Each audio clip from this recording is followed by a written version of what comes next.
Hey everyone, welcome to the big leagues. This video will tell you how to encrypt a USB pen.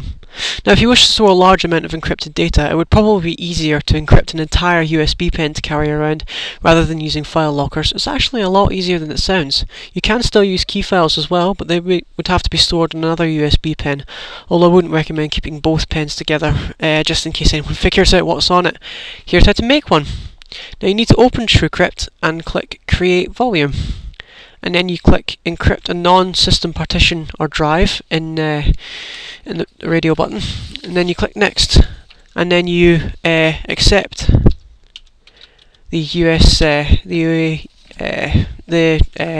window, and then you choose Standard TruCrypt Volume, and then click Next. Choose which device you want to encrypt. Now you have to be very careful here as to which one you click.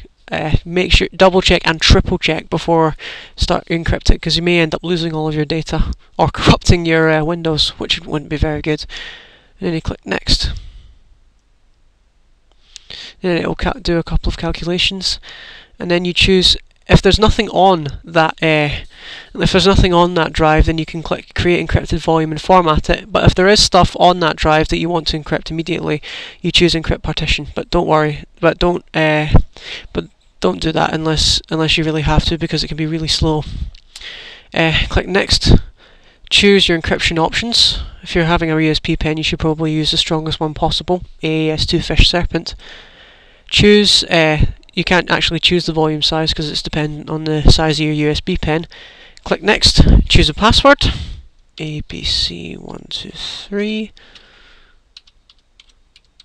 And you can use key files if you want, but for quickness I'm not going to bother. And then you click Yes, and then once this is all done you click Format, and then accept the warnings, and you're done. And then